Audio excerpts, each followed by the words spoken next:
Olá pessoal, tudo bem? Lembra que eu tinha dito que ia conversar com vocês sobre corpo espiritual? Pois é, nosso assunto hoje é, portanto, este corpo que muitas pessoas não suspeitam que ele existe, mas ele existe. E vamos começar através de uma citação do próprio Cristo, para que a gente possa entender efetivamente o porquê da existência do corpo espiritual. Há uma frase de Jesus muito utilizada, às vezes até muitas vezes nos enterros, que diz o seguinte: quem crê em mim, ainda que morra, viverá. Muito bem.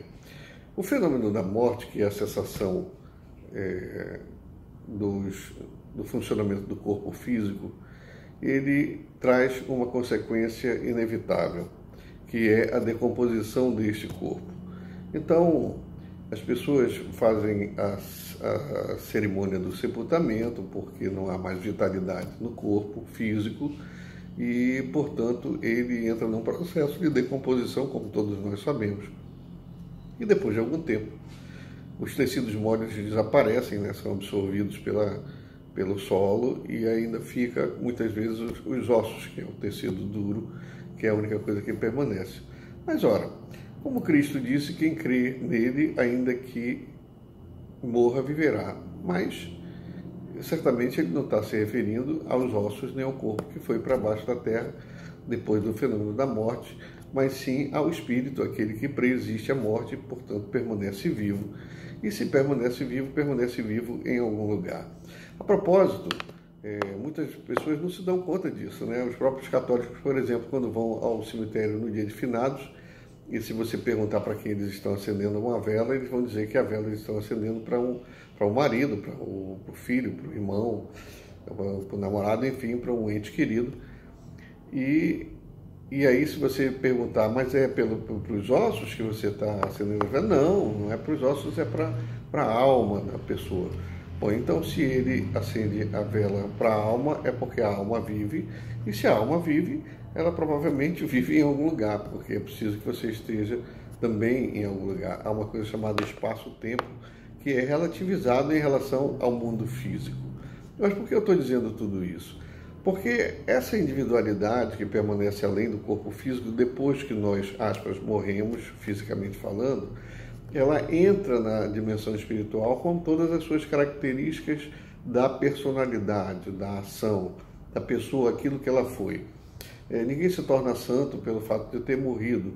Você leva para a dimensão espiritual a sua individualidade com todas as suas características boas e más. Portanto, o espírito que é o ser pensante, é o ser que age, é o ser que pensa, ele precisa, se não houvesse um local onde ele ficasse circunscrito, onde ele ficasse limitado, com a morte do corpo físico é como se uma centelha voltasse a um todo, e não é assim. Você permanece em si mesmo, ou seja, enquanto individualidade no plano espiritual. A sua personalidade é a mesma, não muda absolutamente nada, você só está numa outra dimensão, portanto você também tem um outro corpo em que o seu espírito permanece circunscrito a ele, ou dentro dele. Este corpo, na doutrina espírita, lá na pergunta 93, salvo o melhor juízo, do Livro dos Espíritos, que é uma das obras básicas da doutrina espírita, ele tem a descrição dele, quando Kardec pergunta se há algum envoltório que envolva o espírito fora do corpo físico, e vem a informação de que sim, esse corpo é chamado de perispírito, ou corpo espiritual. Algumas pessoas também chamam de duplo etéreo. Ele é feito de uma matéria muito mais sutil do que a matéria física.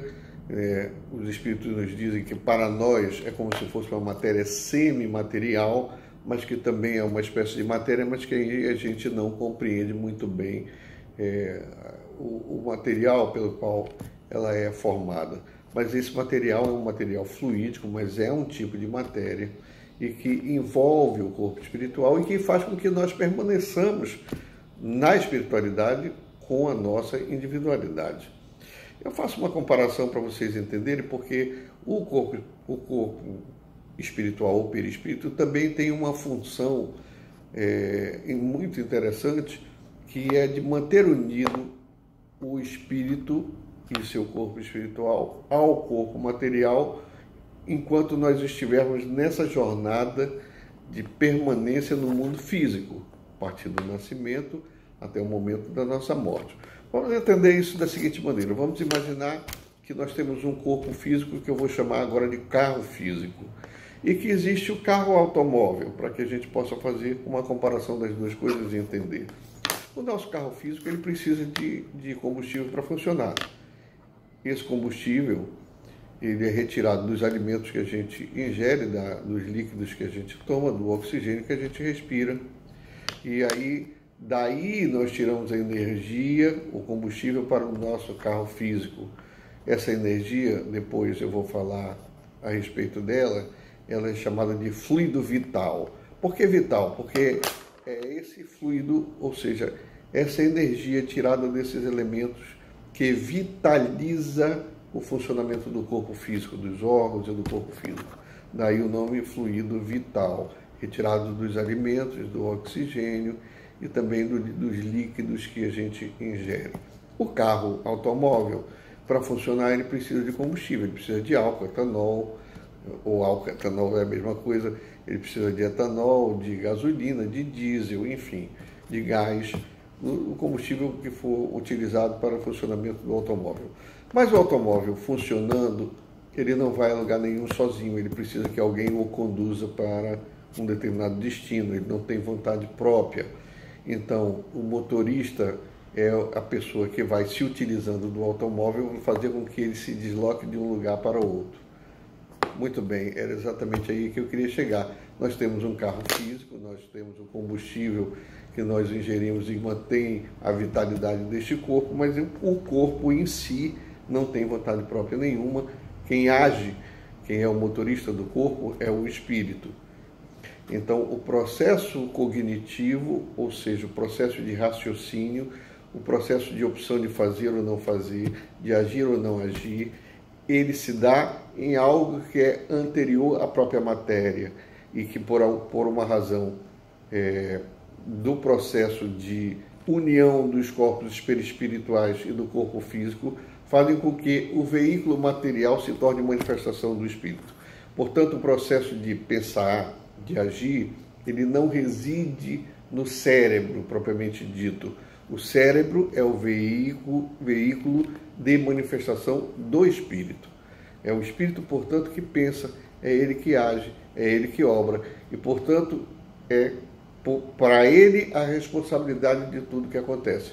Por isso que quando a gente deixa o corpo físico de lado, no fenômeno que as pessoas dizem de morte, a gente carrega a nossa responsabilidade para a dimensão espiritual, agora só no corpo espiritual. Quer dizer, não fica as coisas no campo físico como as pessoas podem imaginar.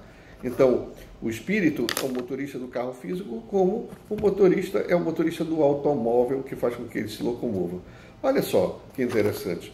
Quando o veículo lá não presta mais, o automóvel não serve mais, o motorista deixa aquele automóvel e vai buscar um outro, novo, para que ele possa continuar a se deslocar e fazer as suas atividades. Da mesma forma, quando o nosso corpo físico, ou porque chegou ao seu tempo de vida útil programado, ou porque foi feito mau uso dele e aí ele apresenta defeito e, portanto, adoece e para, que é o fenômeno de morte. Ou mesmo por um acidente, onde uma lesão muito grave impede o funcionamento interno dos órgãos que mantêm o nosso equilíbrio de funcionamento e ele também para. Também um fenômeno conhecido como morte por acidente.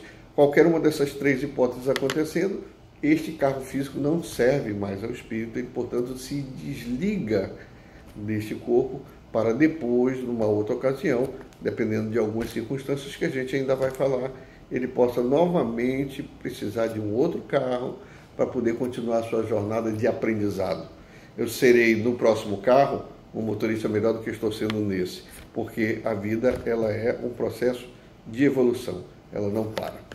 Dito isso, gente, eu vou deixar para um outro vídeo uma explicação sobre maiores detalhes de como se dá esse processo de união dos dois corpos, através do processo conhecido como reencarnação, qual é a forma e também o nome do outro material que forma o corpo espiritual num próximo vídeo. Eu agradeço mais uma vez a companhia de vocês e agora vou encerrar o nosso vídeo de hoje agradecendo a companhia sempre agradável de todos os amigos. Muito obrigado, tchau pessoal, até a próxima.